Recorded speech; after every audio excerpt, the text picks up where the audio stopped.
All right, so we'll just ask everybody to click yes on that, and just a quick reminder again that we don't record it towards the end when we're asking questions, and there will be some time for some discussion.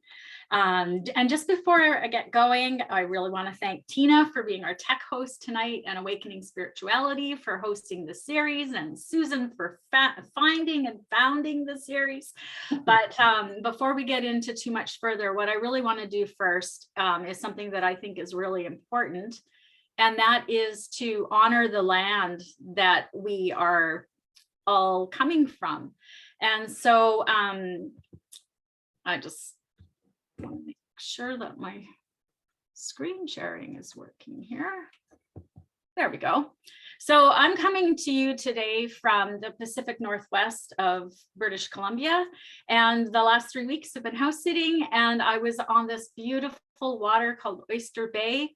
Seychelles is the Aboriginal community that founded it, and Seychelles is what it's been called more recently, and it's just a beautiful collection of inlets and bays and trees and just tidal waters. It's just really beautiful. And so I'm so grateful to the First Peoples who have looked after this land and preserved it so that we can still enjoy it today. So I'm gonna let Susan introduce her place and land.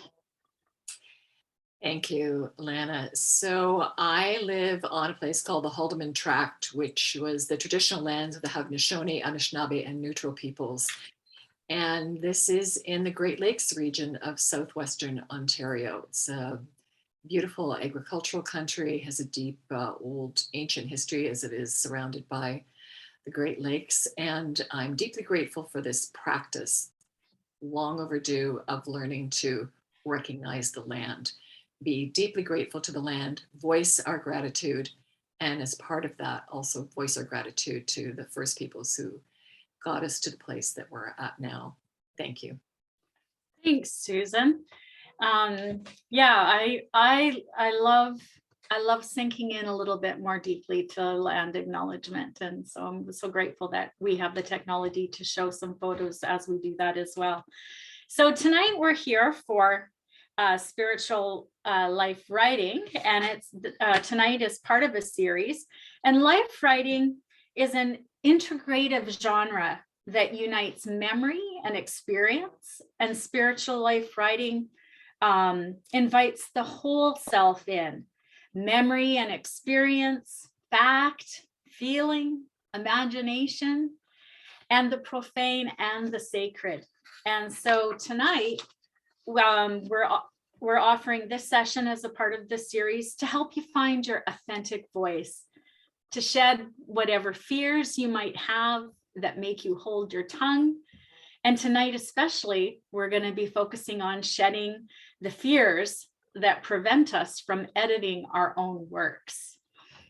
And our 2022 webinars have been bringing you diverse writers from across Canada. And tonight, I am so very thrilled to introduce our guest, Susan Scott, a Great Lakes writer and editor attuned to story, spirit, self, and culture. And Susan has taught in communities and classrooms in the US and in Canada, including at St. Jerome's University and Wilfrid Laurier University, and in guest lectures at the Yale Institute for Sacred Music. And she has a passion for reviving the ancient art of spiritual memoir. And that passion led to her founding the Spiritual Life Writing series and webinars on awakening spirituality starting in 2020. And her latest book, Body and Soul, is a frank and a collection of award-winning essays by women writers and poets, although I'll put a shout out there that all genders would enjoy this book. And Susan is a consulting editor with the New Quarterly, TNQ, and we will be posting her contact information in the chat. So, Susan, hello. Hi. Do we want to change the view, or we're Yes. still okay? I don't know if there's. I mean, I'm happy to look at the No, favorite let's be thing. able to see That's my everybody. favorite thing. I'd rather look at the fields all night, but in the interests of yeah. Okay. Yes, yes. Okay. And Got yeah, it. Thanks. thank you for jumping in. That's what we're here. We're old hands at this now. So it's a nice Yeah, relaxed evening with 48 of our closest friends on this call. there, We're good. there we go. There we go. So, Susan, just going to jump in and ask you a question to get our conversation started. And what would some common myths be about the world of editing? Maybe some pervasive stereotypes and maybe publishing industry conventions that could be misunderstood. Yeah, it's a really good question because editors are usually conflated with the notion of a fixer. And unfortunately, that tends to mean, be highly identified with the inner critic, the most judgmental, sort of meddling aspect of our kind of superego self is the editor. And it's not that there is no truth in that. It's not that there is no truth in that, because editors are gatekeepers, right? We work in this liminal territory from moving material from sort of the raw to the cooked, and so it's a danger. It's an area that's fraught with a lot of danger, and it's a really powerful, interesting space to work in. And I think sometimes that it feels like maybe we can't do that for ourselves, or there's a lot of fear around doing that for ourselves, because the tendency is to think that if you have to unleash your inner critic and fix what you've got on the page. And so the primary language that comes up is cut, right? Cut, cut, cut. Yeah. Or Hemingway's old phrase that we're going to kill our darlings, right? So cut, kill. If you think of Anne Lamott's phrasing around the first thing that we do is our shitty first draft. So we've got cut, kill, and shitty. And it's not the kind of messaging really that helps us, especially if we want to work with spiritual life writing material that's very powerful and very intimate. That kind of messaging just interferes with where we most need to go when we return to our work. And it sounds like too that it's kind of like traditionally when we're thinking about editing, it's like the editor's over here, the writer's over here, and we don't always know how to bring those two things together. And with you just talking about this part of it, it makes me think of like that iconic red pencil circling things when we were kids. For those of us that grew up with the tangible marking, you get something back. And even university too, it's like lines and scribbles and that vicious red. So this is kind of what we're wanting to kind of upset a bit tonight and kind of turn that vision on its head.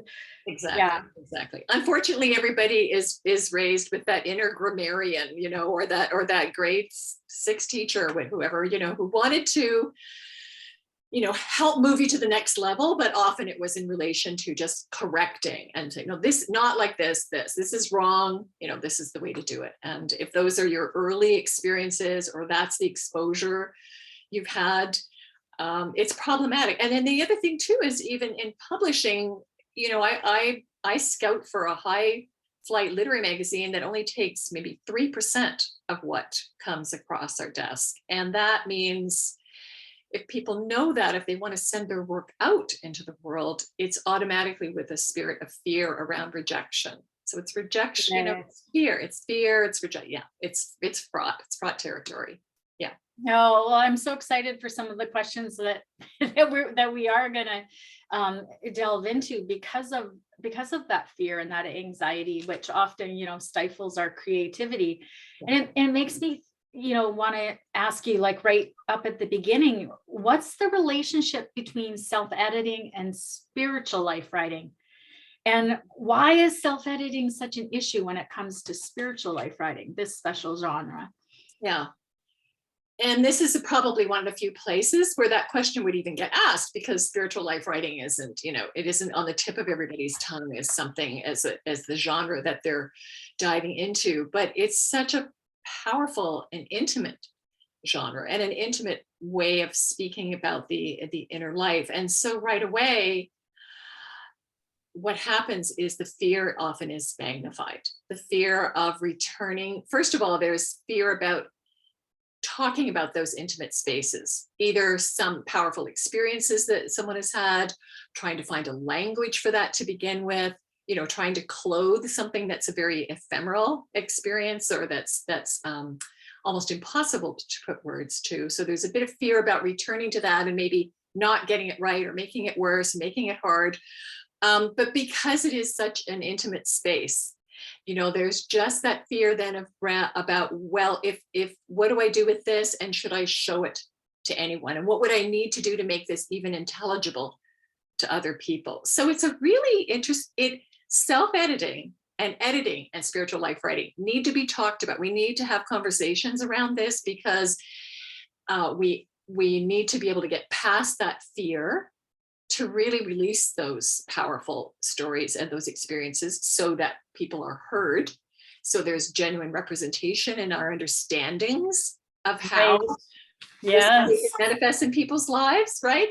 And so that we can get past a lot of in-speak, which is also another thing that happens. In other words, in-speak would be, Lana, if you and I grew up in exactly the same tradition, we would have a kind of shorthand for being able to talk about that. Right. Yeah. And that's great. If I'm writing a piece that's only going to be shown to people in our common tradition, that's okay. I can refer to those stories or myths or that shorthand. Everybody in that group will understand it. How do I take that and assume that anyone who's outside of that tradition is going to have the same experiences of recognition? Are they going to understand? Am I using the words the same way as someone else would be using them? Well, no, actually, no. So we need to be able to talk about that, how to write in such a way that the particulars of our experience have universal resonance. Okay. That's what we want to go for. That's really what we want to do. Yes. And with developing the side of ourselves that's okay with revisiting our work, then I think, and we'll probably talk more about this, but I think too, then that creates that space, or that safe space, where it's okay to play with the words a little bit. It's okay to put on a hat and say, if I wasn't an Aboriginal person, would I understand the way that this is being spoken about? If I wasn't, raised in a theological tradition or a Christian tradition, would I not only understand what's so important that the person wants to bring across, outside of their tradition, but would I also recognize what it is that they're wanting to say about their tradition, right? Exactly. So these are some of the things that you're pointing at. And that becomes an issue of power too. If editors have always had that power, right? That's exactly right. Yeah. Power dynamics. Yeah. I'm really glad you brought that up. That's really important. Yeah. Let's revisit that as we go. I'm glad you mentioned that power. Yeah. And so part of the safe space, I think, can also be a very daring space to re-enter that. And, we've used the word sacred. Can editing be a sacred practice? Yeah. Do you want to? Yeah, I really think editing, if we could make editing a sacred practice, which I think it can be, in my life, it really has become that. And that means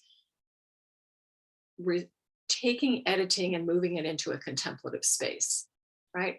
Approaching the editing much as I would the writing. And poets, I think if there are poets on this tonight, poets on this call, poets will understand instinctively what we're saying here is, but moving into a contemplative space to work on the writing, whatever that is. So coming to it from a place of being centered, from centering listening rather than fixing, right? So really listening, deep listening to what I always call sort of, what is the story that wants to be told? What's the energy that's moving through us, that's taking the shape of story or essay or poem or whatever that is? Really, really paying attention to that with that deep, deep listening, and then handling what comes out with a great deal of care, right? A great deal of care, but also with that playfulness and the knowledge, that sort of faith that if this is actually something of that energy is going to be so resilient, we cannot break it. There's nothing we can do that's going to ruin that. We're here to honor it and be in dialogue with that energy, and to really work with it. So fear really has no place, because this is work. This is work of love, right? This is really work. Yeah. So I for me, it's not a problem to talk about editing as a sacred practice. It's something that I think is inherently part of the work of honoring, and of moving something that needs to be moved out into the world, helping it move into the world. So it's part of the sacred work of creation, and of reception, of receptivity, and moving things out into the world that need to be received. So that cycle, I think, is really, really powerful and really beautiful, and to be invited into that space Yes. is really an honor. So one of the things that I'm noticing right now in this moment is this idea of a person, like a writer, choosing to Mhm. have a ritual that elevates their re-entering their work into a sacred practice. And I'm using practice in the sense of like yoga is a practice, like, Right. Yeah, you exactly. know, right? And so I'm curious, do you have a ritual for yourself, or a way that you can, I almost want to say, reliably enter into that contemplative space? Because I'm yeah, like, Yeah. Yeah, it's an interesting question. And I noticed that one of the questions that's popped up in chat is whether we'll do any writing tonight. And yes, there'll be a writing exercise, so you'll have time to actually practice that deep listening that I'm talking about. But yes, I'd say for me, it's tied very much to the earliest light of the day, and to be attuned to that. So I move into a space of complete quiet, complete silence, first light of the day. And it doesn't really matter where I work, but it's a kind of, I guess, an attitude that I move into that space with. But that's because it's less fraught for me now. In the early days, right. I really had to be very careful. If I had pictures even of the ancestors, I had to sort of put them down and not be looking at them, because they were felt like there were Distracting the you. expectations. Now I can have pictures of the ancestors and we're all good. But in the early days, anything that radiated kind of expectations, or other messaging, I just I had to clear the dust, not have anything around me that messaged judgment, or interference, and no red pens on the desk. Green pens, yes. No red pens. Actually, we went through our house and replaced all the red pens with green pens. I love it. Yeah, that's what we did. Actually, we purged all the red from the house and brought in all green pens. So just simple, fun, ordinary things. But it's those ordinary things we surround ourselves with that sometimes are the most powerful companions that we take with us into writing. And it just signals things to your subconscious. So I love that simple illustration of just, switching up your pens, or your environment. And I mean, it is a very personal thing for you. You're an early morning person. yeah. Some people, and it's, and not just for the writing practice, but for the editing, like kind of what is one's best, how does one make oneself feel peaceful before they re-enter the work, kind of thing. And kind of dovetailing back a little bit to power, if we're opening ourselves up to a vulnerable space, and if there's things that are in the way of that, I wonder about this idea of helping ourselves remember that, every single person has dignity and worth. Therefore, the work that we all do has dignity and worth. Therefore, when I sit down to re-enter it, mine also has dignity and worth. Exactly. It's a version of do unto yourself what you would do unto others, actually. So be kind. Yeah, think of it that way. Treat your own work as if you were treating someone else's. Come to it with that degree of honor and care and receptivity. Yeah, and I mean, there's lots of rituals that we accustom ourselves to, no matter what maybe faith tradition one is in, or maybe work rituals where there's a deep respect for what we're doing. And so I think what I'm really hearing from you is a strong invitation to create that ritual, or that space, or that time, to mark it in some way, so that what you're doing is important, and and sacred, if you like that word, sacred. Exactly. Yes, that's beautifully put. Yes. Uh-huh. Intentional. Make it an intentional time. So I'm gonna jump around a little bit, but some of us creatives have minds that work that way, and hopefully it's Yes. not. But I want to know, are there different kinds of editors just kind of out there? We talked a little bit about the fear that we might have about editors, but to bring it to a different space, are there different kinds of editors who perform different functions? And does knowing this help a writer to approach their own work with an editing spirit? Yes, I mean, really, for a job that is all about precision, the word editor and editing is one of the least precise terms in the English language. It's hopeless. It depends on what context you're working, how the word editor is using, what the station of editor is, what kind of editor is. So, it helps if you're in the kind of in the literary world, or you're trying to produce works that veer up on literature, to consult, go to something like the Writers Union of Canada and just say, what are the kinds of editor, or Editors Association of Canada? What are all the kinds? There's a huge number of kinds of editing: developmental, structural, copy editing, proofreading. I mean, there's line editing, and those can be used differently in different contexts. So read up on them, and get a sense of what it is that you might be doing. But then, don't worry too much about the categorization. It'll help you if you need to go and find an external editor, which kind you need to work with. And it might help you just think about how, what you're doing when you're re-entering your work. But yeah, it's a bewilderingly complex, as I Well, say, I like hugely precise world. So I like what you're saying though about educating yourself, because I think even that takes, a bit of the sort of, well, let's just jump in kind of a spirit, like, right. And I didn't know until very recently about these different kinds of editors. And I have to admit that in my mind, Yeah. I kind of had this like the copy editor kind of thing, or the grammarian, strict kind of sense, like, but within the profession. And then I heard about this content editing, and then all these different kinds. And then I thought, well, if as a writer who doesn't know very much about this, but is wanting to do more about self-editing, I like the idea of getting to know some of those different flavors, because maybe my natural personality is like, I think I'm more like the content and big picture kind of thing myself. Yeah, that's interesting. But I think having the freedom to play with that a little bit, exactly, yeah, can be good. Hey, exactly. Yeah. There's nothing to fear in just educating ourselves, and then having and then returning to our work with that extra layer of knowledge and understanding, and then being able to observe what we're doing. As you say, your natural bent, always good to learn one's natural bent.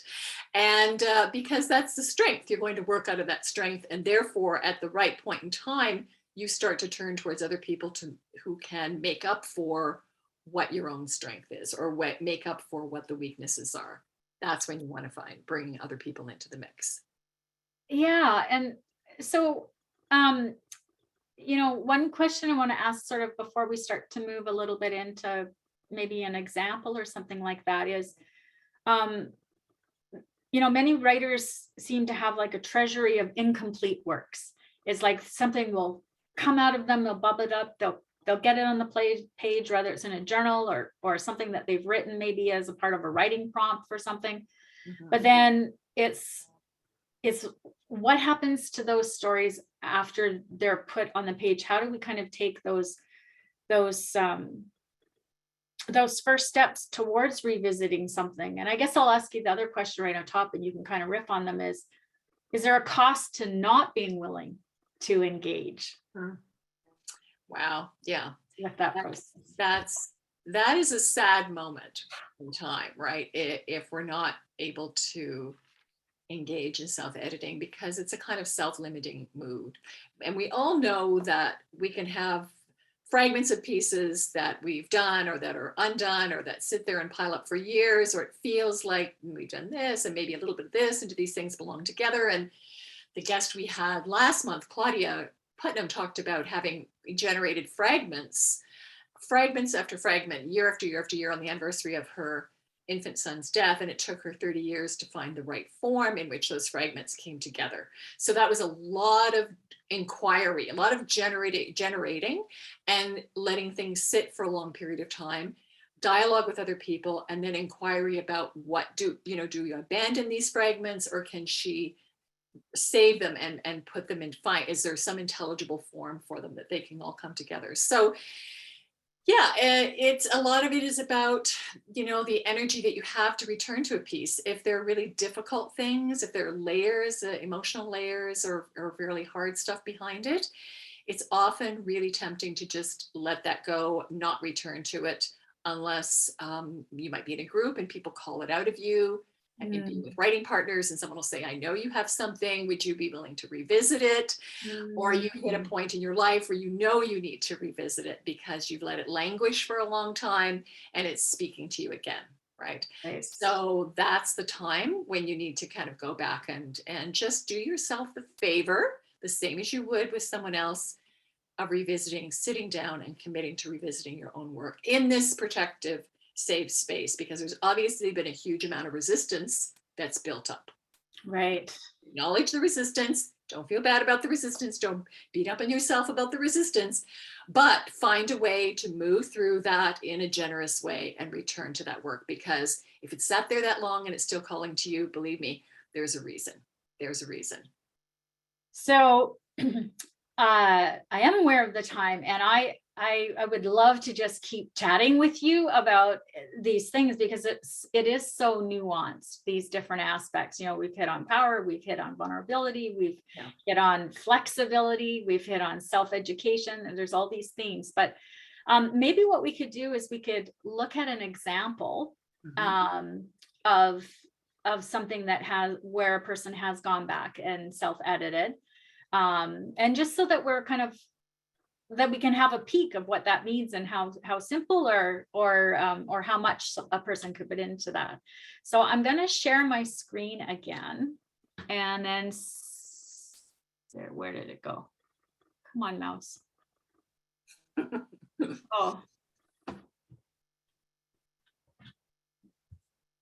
Oh my goodness. Okay.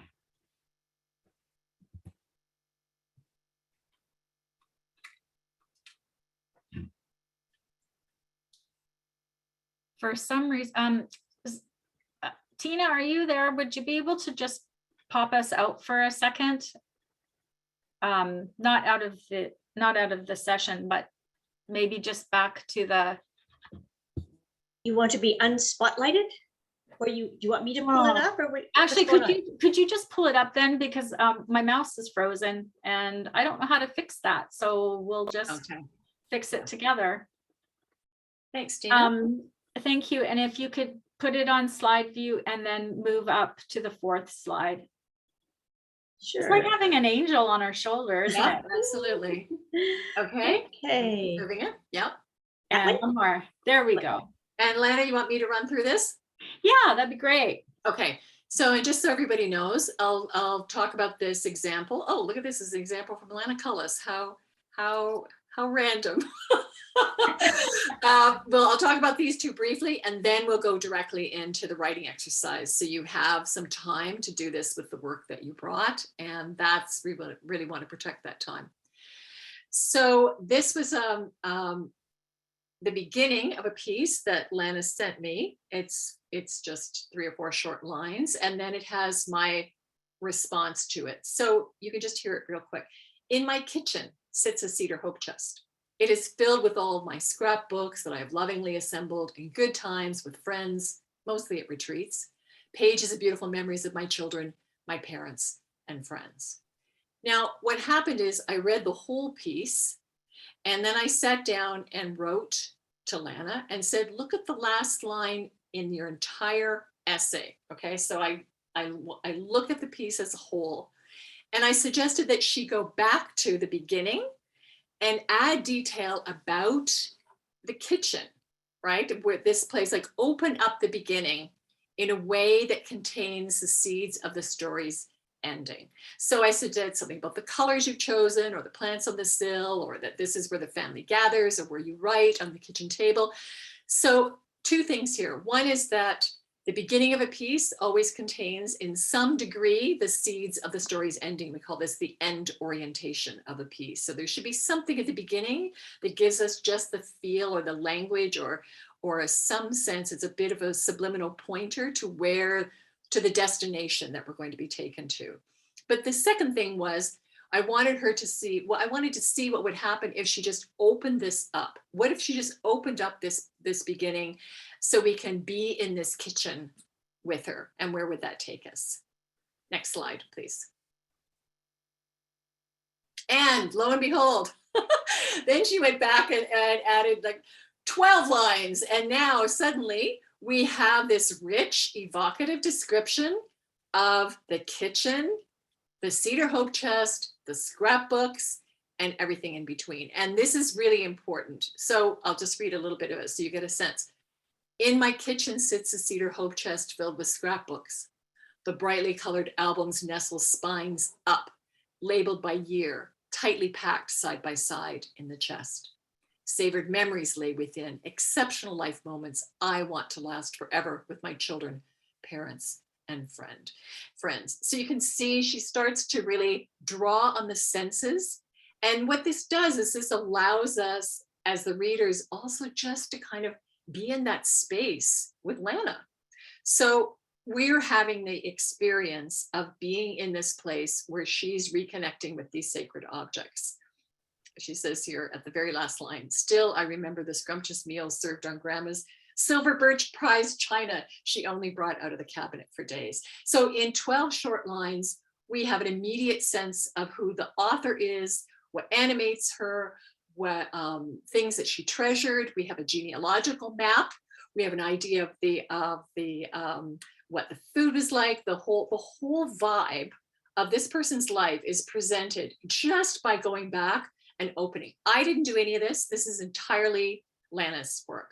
But this is exactly the invitation. I think invitation is such a beautiful word to use. Something really worked in re-entering this space, and we can talk about that later. Hope I didn't misrepresent you there, Lana. Okay, next slide. Okay, these are just the sort of attitudinal things that you can carry with you. And remember, this is being recorded, so you can always go back and find this on the Awakening Spirituality website, but just as sort of orienting points to carry with you going forward. And I really think it kind of comes down to three things. Get centered, right? Re-entering deeply familiar territory can be unsettling. So if you have that ability to set boundaries, a simple entry and exit ritual, that can really help you come to your work from a very calm, centered, contemplative space.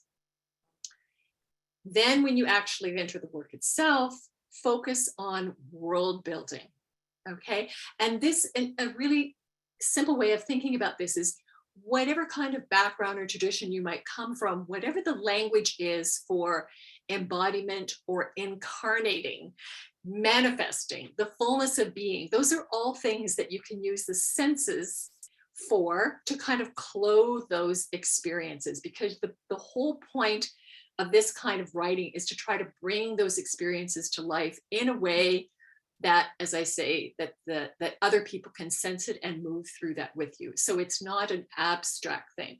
The Canadian writer Katie Miller says that when she advises people to write about God, don't talk about God, talk about God's hat. In other words, pick something concrete, specific that you can latch onto with your imagination and build out from there, so that people again are having very embodied experience of what you're talking about. Aim for what's universal, to move beyond in-speak. That's what we referred to before, and that's a really important issue. We can come back to it later. And third, just what we've been talking about this whole time, practice generosity. Treat your work as if it belonged to someone else with that degree of care. Find community that celebrates and challenges, that will really help you hold your feet to the fire so that you are doing your best work, your deepest work, work that is really authentic and that you care about and that other people will care about. And lastly, feed your soul. Read, read, read. No amazing writing comes out of a vacuum. It comes from a place where you have fed yourself at a deepest level. Read works that are familiar to you and works that are as far from your experience as you can find. Okay, next slide. So this is an invitation to those of you who are on this call, and hopefully you have a piece with you that you can return to, or that you can re-enter. And we'll set aside 10 minutes for this. And I'll just read through what we say here, and then give you the 10 minutes, and you navigate that 10 minutes however you need to. And then we'll open up just to time to talk and process your questions. So the first thing, center yourself, whatever that is for you at this moment in time. Just deep breath, both feet on the floor, all the red pens out of sight, whatever you need, a little something to hydrate, all good. And I'd invite you to read your selection. And the first thing you could do is maybe just note the associations you have with that piece. Like, what are the memories of when you wrote it or why you wrote it? Do you have questions that come up for you when you look at it again? And especially where in your body you're feeling some degree of resistance. Whatever is surfacing, just note it. Just write something down in point form. Just pay attention. Just acknowledge that all those associations, reactions, and feelings are there. They're companions that come with this piece. Just give them their due and let them take their space. Now, focusing directly on the piece, use your senses to re-enter and to build out the world you first sketched on the page, just as we saw in the example that we just showed. Allow yourself the luxury of feeling and of sensing where the story wants to take you. Ask yourself, what is the story that wants to be told? So I'm going to set the timer for 10 minutes. And that means we'll come back at about 10 to the hour. And then we'll have time for your questions and conversation and anything important that's surfaced. Thank you.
maybe 2 more minutes.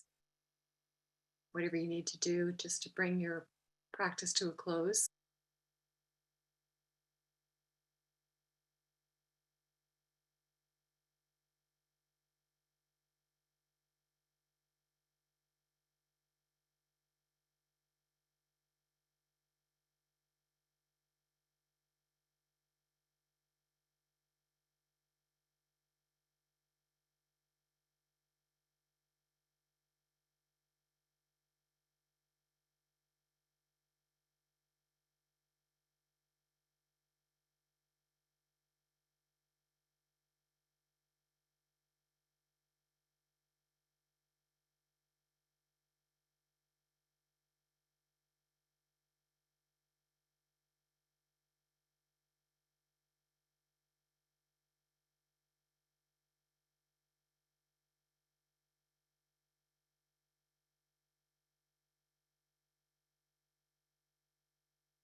Okay.